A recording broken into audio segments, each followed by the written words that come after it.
En la actualidad, aprovechamos los vuelos económicos y las rutas de autobuses públicos para viajar a donde necesitamos ir. Y la mayoría de nosotros nos sentimos seguros sabiendo que siempre que tomamos el transporte público, ya sea autobús, avión o tren, estamos rodeados de multitudes de personas que serán testigos o incluso intervendrán si algo inapropiado nos sucede. Sin embargo, las cosas no siempre han sido así para el transporte público británico. No fue hasta finales de los 1980 que los vagones de tren sin acceso a corredores comenzaron a ser eliminados de uso, ya que los trenes eran una forma muy común de viajar a través de los años. Cualquier delito que ocurriera creaba histeria masiva y propagaba miedo y duda sobre cuán seguro era realmente viajar solo en el sistema de transporte público. En el video de hoy exploraremos solo 4 casos de asesinato que alimentaron tal terror.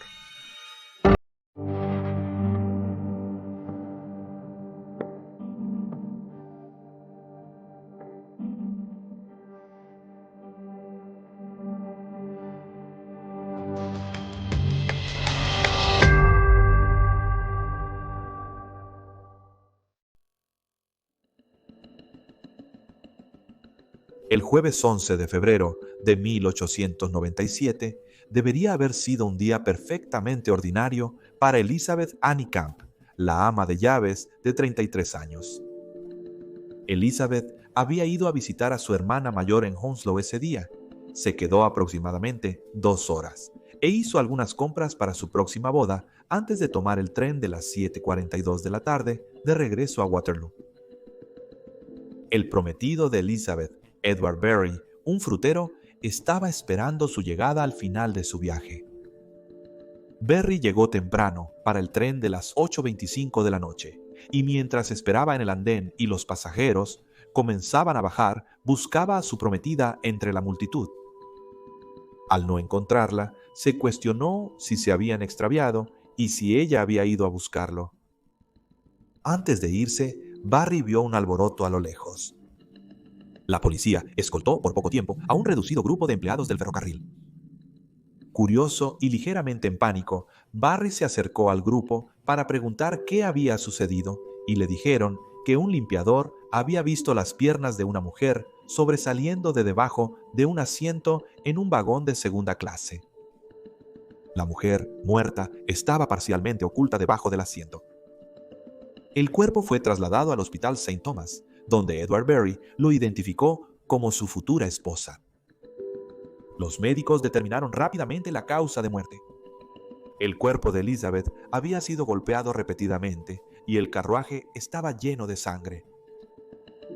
El superintendente Robinson de London South y Western Railway y el inspector jefe Marshall de Scotland Yard trabajaron juntos para liderar la investigación. Se determinó que no hubo agresión sexual, por lo que los investigadores descartaron rápidamente que el asesinato tuviera motivos sexuales. Sin embargo, encontraron que los bolsillos de Elizabeth habían sido registrados y que su bolso, con una pequeña cantidad de dinero dentro, estaba desaparecido, lo que sugiere que el propósito pretendido era el robo. El boleto de tren de Elizabeth que tenía cuando abordó también estaba desaparecido, aunque es posible que estuviera en su bolso y no se lo llevaran intencionalmente. Sin embargo, Elizabeth todavía llevaba su broche y pendientes, por lo que se desconoce si el asesino simplemente estaba en pánico o prisa, o si realmente había un motivo ulterior y la escena fue montada. Los oficiales de investigación recrearon las circunstancias del crimen y descubrieron que probablemente Elizabeth se había defendido contra su atacante. El miedo se propagó tras conocerse la noticia del asesinato de una mujer robusta. Mientras las mujeres se cuestionaban si era seguro viajar solas en tren. Después de todo, si alguien tan formidable como Elizabeth Camp podía ser dominada, entonces seguramente cualquier otra persona tenía muy pocas posibilidades. Según la hermana de Elizabeth y un portero que la ayudó con sus paquetes, el vagón en el que había entrado estaba vacío cuando lo hizo, lo que significa que el asesino tuvo que haber subido en algún momento durante las otras paradas en el viaje. Las únicas pistas encontradas en el compartimento fueron un paraguas identificado más tarde como de Elizabeth y un par de gemelos de hueso, aunque algunas fuentes dicen que solo se recuperó un gemelo. Mientras los investigadores buscaban pistas en las vías, se encontraron con un gran mortero de químico en un terraplén entre Putney y Wandsworth.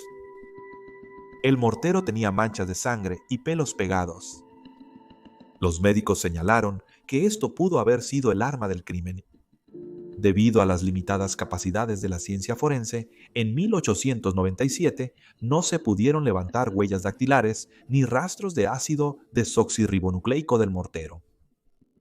La policía halló varios sospechosos en el caso de Elizabeth Camp.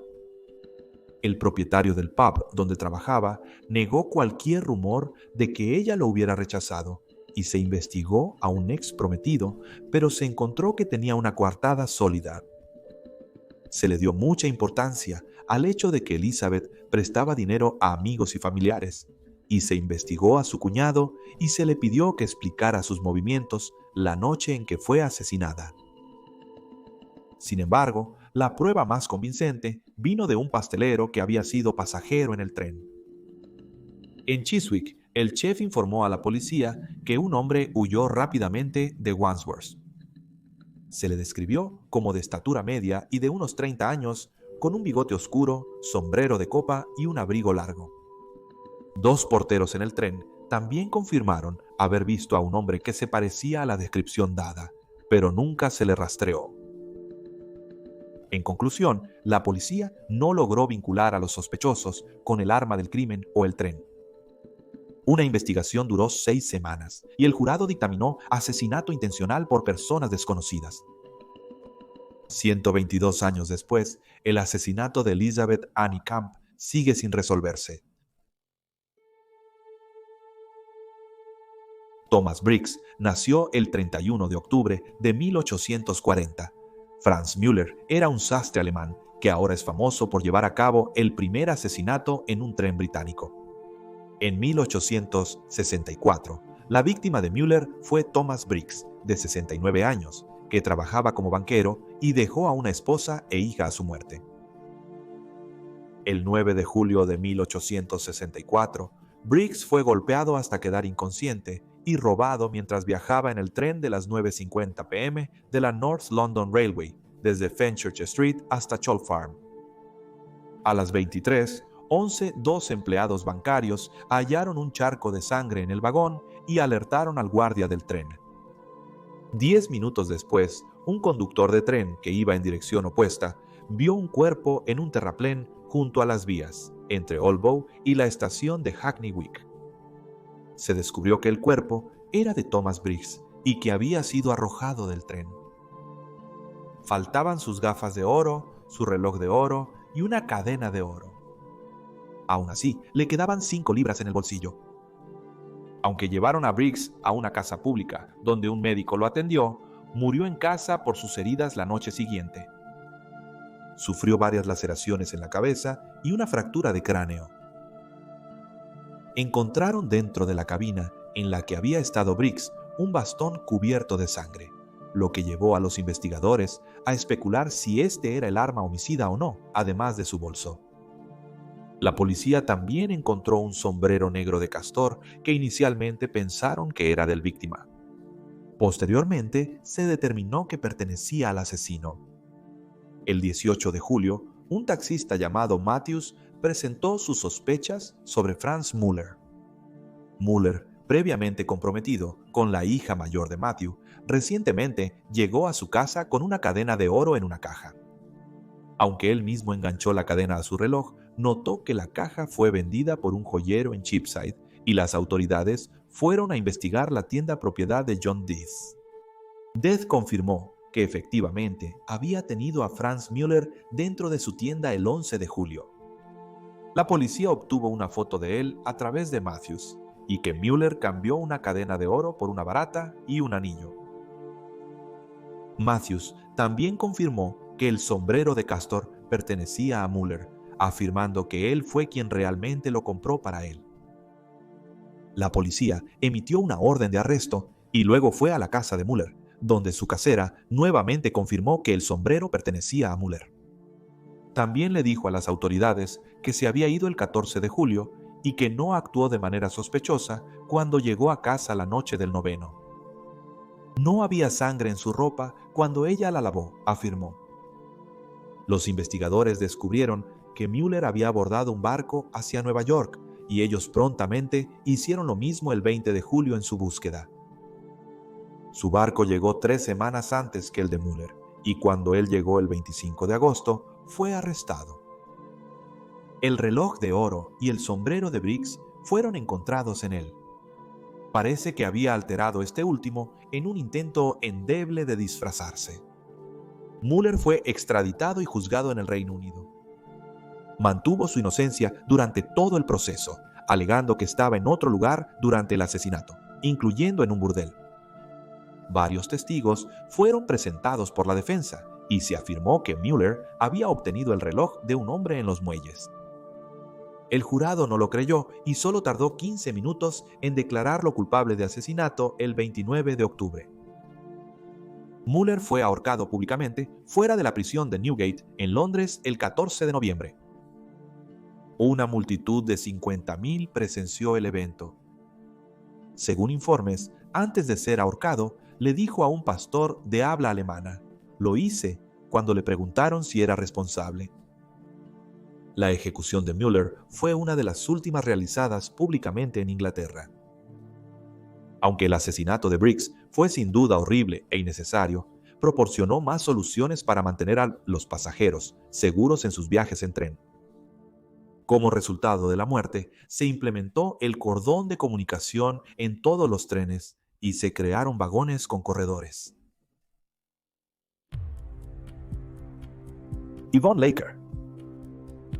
En el tren de las 3:25 p.m. de Southampton a Reading el lunes 29 de junio de 1964, un niño de 12 años fue al baño solo para ser testigo de la espeluznante y aterradora vista del cuerpo de un adolescente asesinado.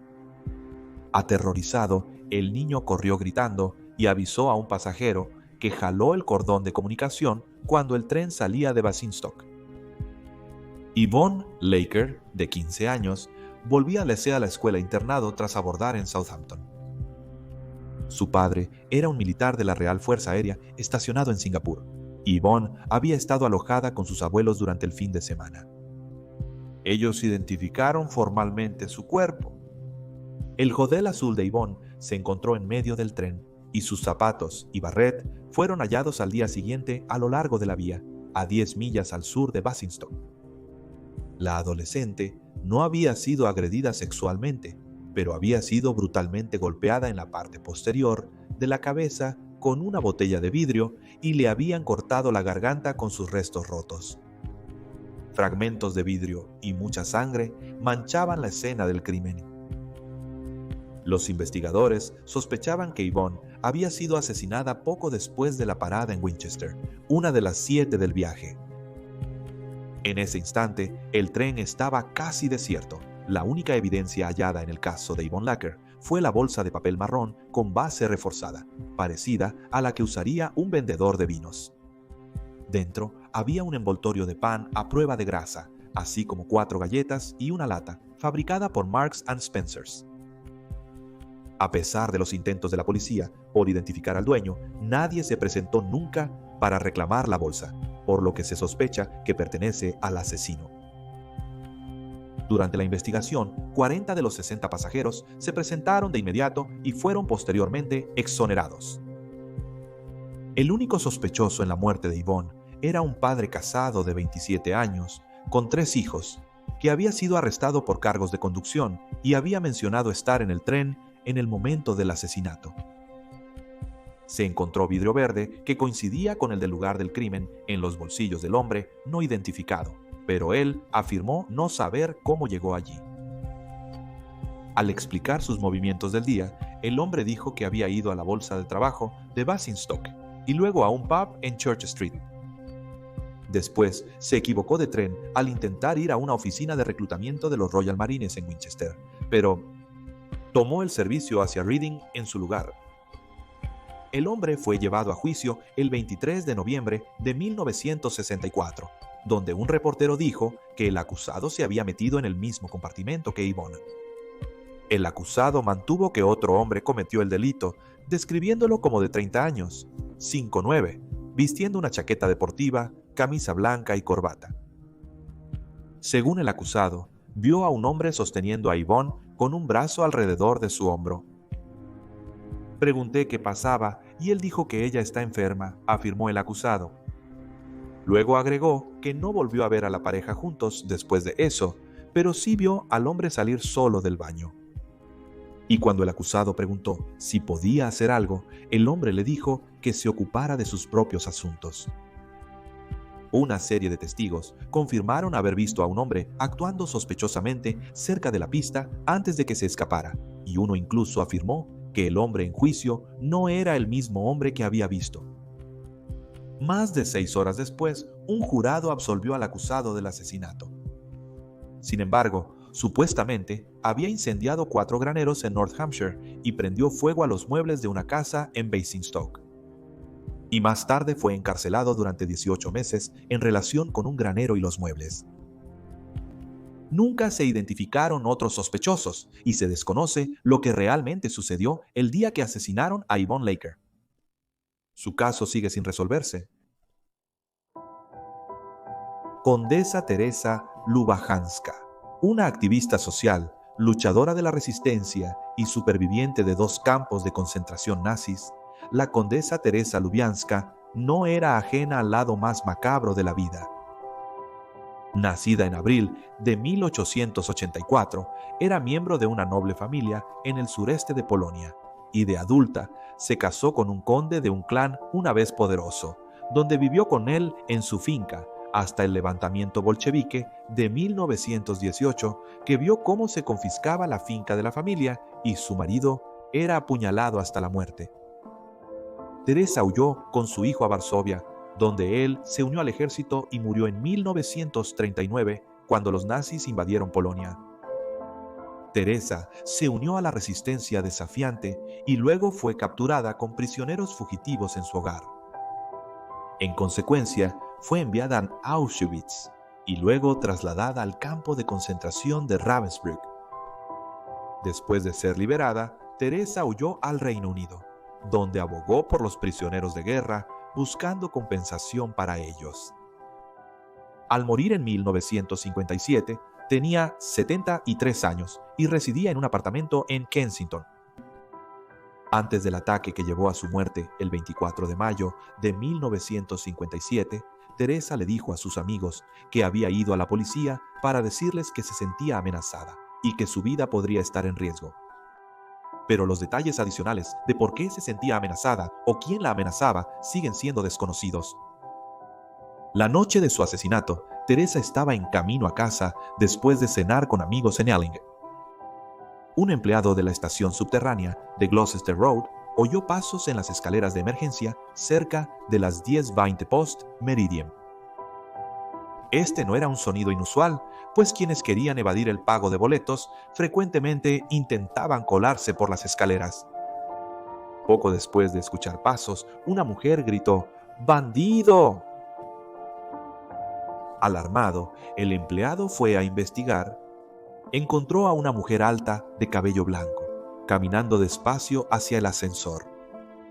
Notando su fragilidad, el empleado le ofreció su brazo y la ayudó a llegar al ascensor. Preguntando: ¿qué pasa con los bandidos? Teresa respondió: me han apuñalado. Fue entonces cuando el miembro del personal notó sangre corriendo por el frente de su chaqueta. Él preguntó dónde estaba el bandido, pero Teresa le dijo que no sabía. A nivel de calle, se llamó a los servicios de emergencia y Teresa fue puesta bajo el cuidado temporal del inspector de la estación. Un detective constable que pasaba acompañó a la mujer al hospital de Santa María y en el camino le dijo: estaba en la plataforma, luego me apuñalaron. Teresa murió poco después de llegar al hospital. Los oficiales de investigación registraron la estación de tren, pero no encontraron el arma homicida. También descubrieron que solo había sangre cerca del ascensor, por lo que no pudieron determinar el lugar exacto del asesinato. Mientras las autoridades buscaban un motivo detrás del asesinato de Teresa, descartaron un robo, ya que no le robaron nada. También pensaron que una plataforma bien iluminada en un lugar público no era un lugar probable para llevar a cabo un asesinato premeditado, y que un cuchillo pequeño, como el que creó las 5 heridas de puñaladas de Teresa, era poco probable que se usara para un asesinato. Aunque se identificó el tren en el que viajaba Teresa, ni el guardia ni el conductor vieron nada ni a nadie sospechoso. Se buscó en los túneles cercanos sin obtener nuevas pistas. Se teoriza que el asesino escapó por las escaleras de emergencia. Los investigadores trabajaron sin descanso en el caso de Teresa. La Policía de Transporte de Londres rastreó a los choferes y cobradores de autobuses en la zona en ese momento. Se examinaron 214 trenes de la línea Piccadilly. Se entrevistó a cientos de personal ferroviario, incluyendo a 64 equipos de tren. Los cuchillos hallados en los siguientes meses fueron entregados a la policía para su examen forense. En una investigación realizada el 19 de agosto de 1957, se descubrió que 18,000 personas habían sido entrevistadas por la policía durante el curso de la investigación. El veredicto de la investigación fue, como era de esperar, asesinato por persona o personas desconocidas. Oficiales de policía que hablaban polaco se mezclaron con los invitados en el funeral de Teresa de manera rápida y oratoria, buscando cualquier pista o culpable que se revelara, pero este intento de encontrar respuestas no dio ningún resultado. Se identificaron varios sospechosos en el asesinato de Teresa, incluyendo a un trabajador de la escuela que apareció a la mañana siguiente con un ojo morado y rasguños en su rostro, pero esta pista no pareció dar resultado. Un hombre visto merodeando en la estación días antes del ataque fue rastreado y localizado, pero resultó que estaba en atención psiquiátrica en el momento del crimen. A pesar de la extensa y minuciosa investigación de las autoridades, el asesinato de Teresa Lubianska sigue sin resolverse. Así que son 4 escalofriantes asesinatos en trenes. Gracias por ver y nos vemos en el próximo.